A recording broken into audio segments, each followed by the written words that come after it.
Hello, everybody. This evening, I would like to talk some more in depth about the skills you need to develop in order to be effective and successful in doing one-on-one sales calls and sales conversations. This is a topic that is very interesting to me for a long time because actually this is the skill number one you need to develop in order to get up and running your coaching or consulting business. There is no other more important skill than to learn how to articulate, how to share in a verbal form, in a coaching or consulting talk with your potential client, with your prospect, how to share the deliverables, the values you have, and how to outline the entire process of bringing the customer from the point A to point B, and how you can present in a visual way the entire customer journey in such a manner that the person that stay on the other side of the camera, if you are doing a Zoom call or if you are doing a Skype conversation or any other type of online one-on-one conversation, this is probably the most important skill you have to build, and it's not that easy to build because there are a lot of not so obvious tactics and elements of successful sales call.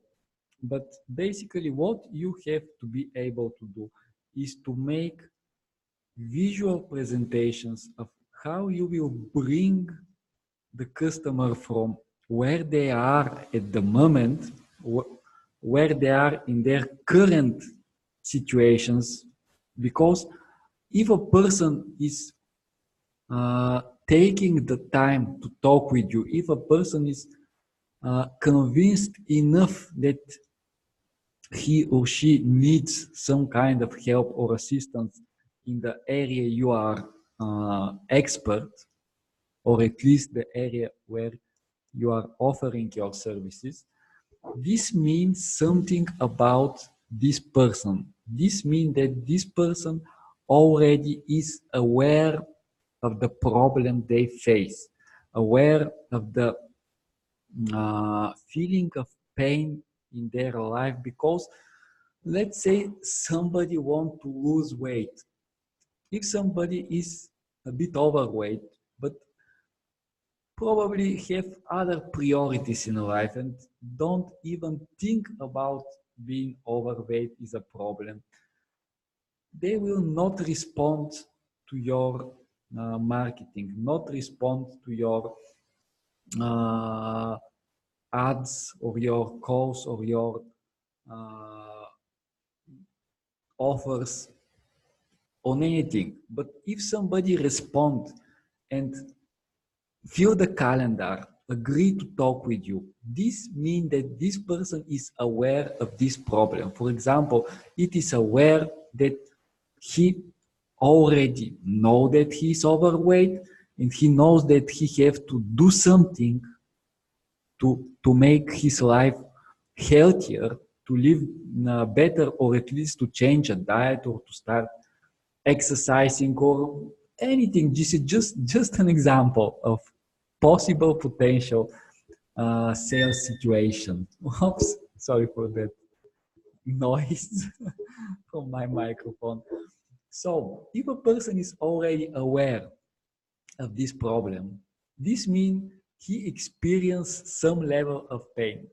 And your job during the sales call is to explain in most visual and attractive way how you will guide this person from their current situations, which they don't want to be, to the destination they want to achieve.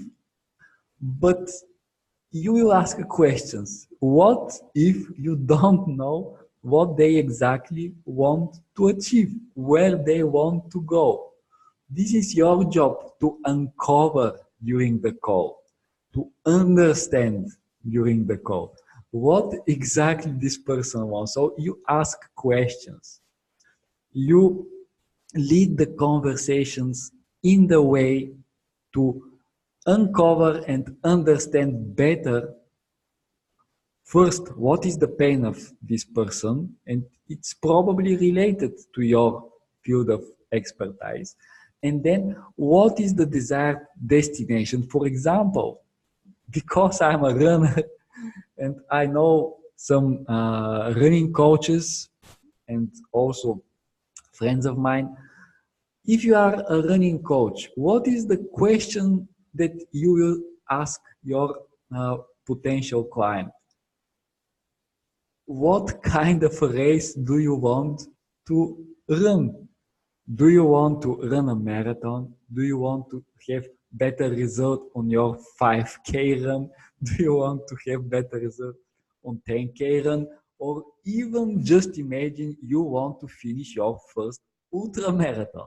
These are several totally different goals that are need different processes and have different endpoints. And without knowing exactly where this person wants to go, you cannot articulate and sell them anything. So first thing first is to understand what exactly is the pain point of the person you talk with. Then what is the desired endpoint where they want to be.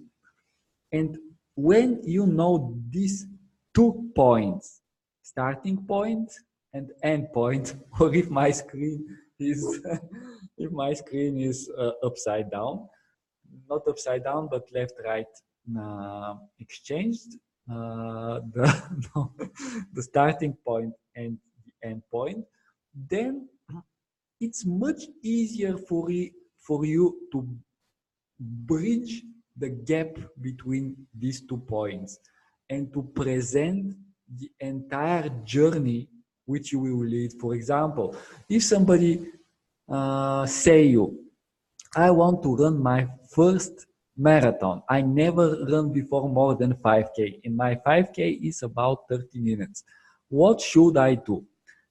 Then you know they are in this position, running only 5Ks for 30 minutes, and they want to be running their first marathon. Then you ask them how long you want this process to take. This is also very crucial. Most of the people don't want complicated, complex solutions that will spend a lot of time. This is why selling 30-day fix program or 2 weeks challenge or anything that is short period of time is better marketed, because people want fast results. They want fast action. But you, as a responsible coach and responsible person, you cannot delude these people that something that is not possible to achieve in 2 weeks. You cannot lie people in eyes that you can deliver these results only in 2 weeks. But you will give them the shortest reasonable period of time that you can deliver them results. And you will outline every single step of the way to transform them from point A to point B. And this is it. Nothing less, nothing more. Just ask what is the pain point in the starting point of the person. Ask what is the end goal, what is the final destination, and then present in the most visual attractive way your solution, and also deliver this solution, show that you can deliver this solution in reasonable period of time. Don't say, I will help you for entire 1 year. This was a big, huge mistake I did last year. I started my first consulting academy with an offer, incredible offer with tons of value and full 1 year coaching support. And guess what? Nobody, actually not nobody, but almost nobody bought into this program. Why? Because 1 year is way, way too long time. People cannot imagine 1 year as a time for transformations. They want transformation fast. And if you can't deliver transformation in 4 weeks, you have to deliver transformation in 90 days, at least, not more than this.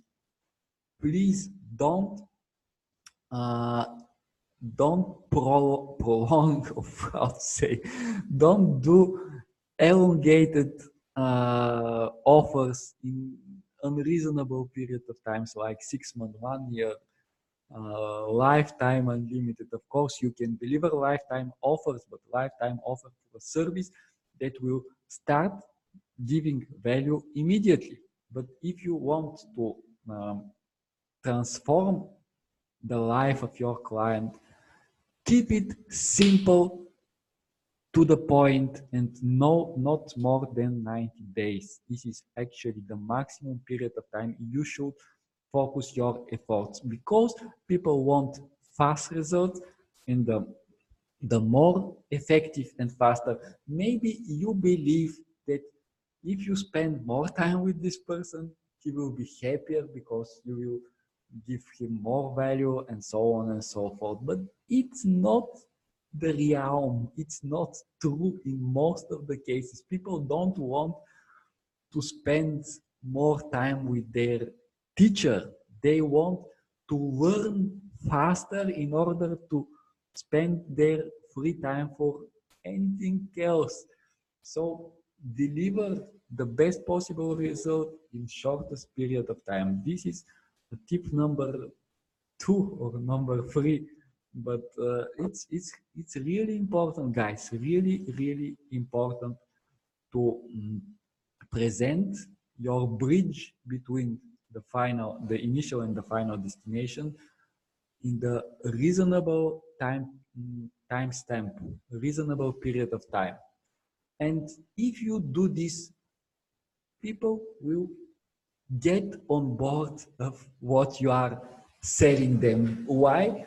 Because actually you are at the right time, at the right place.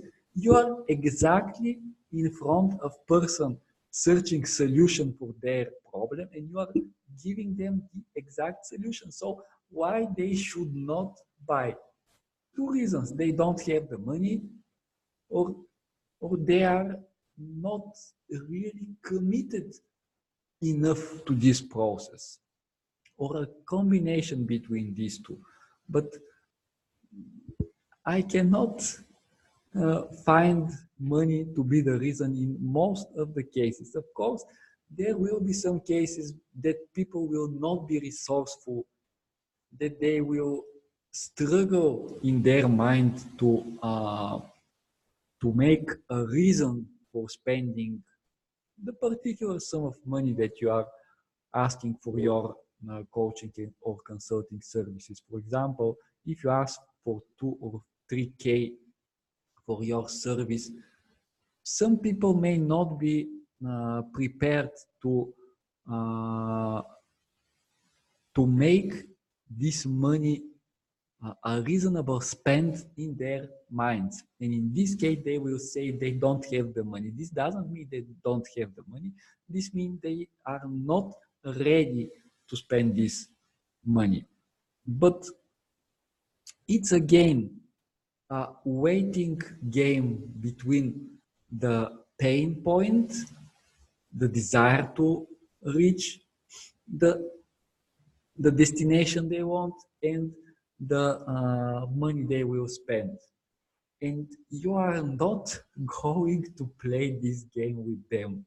You are just going to say that you are delivering the result, you are helping them achieve the result, and it will cost exactly what you are pricing. Don't underprice your services. Don't try to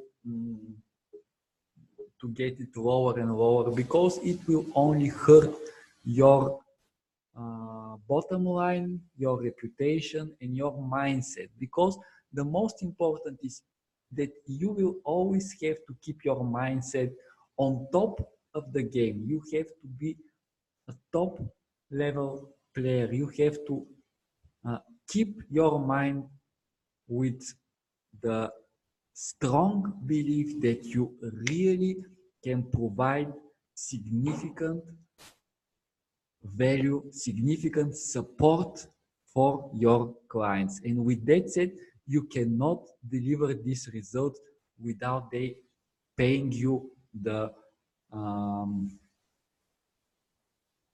the thing that you deserve to receive in exchange of your services. This means you are not playing this value game. You are just articulating and explaining what you are offering, how much it costs. This is, of course, the last thing you say, because you don't want to start. This was a conversation with somebody today, and he told me that his first sales call wasn't a success because at the beginning he asked the prospect how much is their budget. They said, we don't know exactly, but how much is your service costing? And he stated his price, and then the prospect say, oh, it's over my budget, I don't want to talk anymore. And this was the beginning of conversations. This is how you don't want to start your conversations. Start with the value you provide. Start with questions. Ask, understand their pain point, understand their desires, where they want to be. And only at the end of this 15 minutes or 30 minutes call, not more than 30 minutes, 30 minutes is even more than enough. Only at the end of the conversation, you state clearly your price point. And that's it. You don't negotiate the price point because you don't want to underrate and underestimate your real value.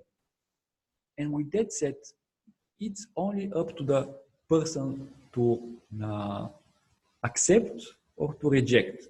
But if they reject, this doesn't mean they reject forever. Of course, most of the time when they reject, they will not come again. But sometimes they come, even the next day. There are a lot of people who think about the offer and then come back.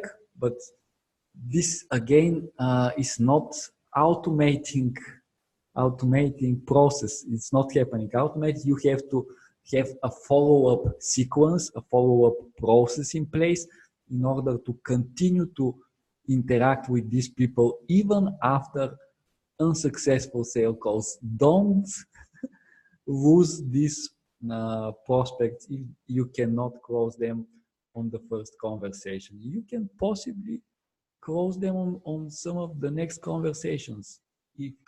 And even if you never can close them, they can become potential referrers. They can refer other clients to you. So who knows? This is part of the game. And by saying this, I really want to emphasize the importance of proper proper explanation of the values of your services. And this means that you have to be calm, you have to be very aware of your strengths, very confident, and you don't have to think about the outcome of the sales call. If you start thinking, what will come? How will I feel if I didn't close this person? Then you will mess up everything. The person will smell your uncomfortability, your insecurity, and this will end up bad for your outcome. If you really don't care about the outcome, if you are calm and very focused on, on the process, the results will be much better. I'm not saying you will close everybody, but the results will be much better in terms of your success rate. And that's what important, because uh, these days it's not that easy to fill up your calendar with prospects. We teach inside our academy that is going to start next month how exactly to build your automated sales funnel in order to fill your calendar with tons of prospecting leads, but it either costs some money and not small amount of money, or either it costs a lot of time and effort from your side. So it's in both sides, it's very costly to get leads to book a call and talk with you. And when you are on this call, you have to be the most efficient sales machine you can possibly be. And this is not something you learn from the start. You have to practice, you have to have a lot of rejections, a lot of mistakes, a lot of messing up things in order to understand and to feel better and more comfortable. This is a long-term goal and long-term project if you want to master the live sales call skills. And this won't be the last YouTube talk that I'm going to share with you about the sales skills, but it's something that you have to really consider, and you can learn from many successful salespeople, but most of them don't share their intimate tactics. You may learn from reverse engineer their behavior, but not always you can find where is the goat nugget of uh, the actual sales process. And I will tell you that for each of you, it will be different. You are so diverse group of persons, so diverse group of uh, experts in so many fields of like so many coaches, trainers, consultants, teachers. Every one of you have his own strengths and capacity. And when you start to learn these sales process skills, you will find the the grain of science that makes you a better salesperson. You will find for yourself what works for you and what doesn't work for you. Only in the process of real communication with real persons on the other hand.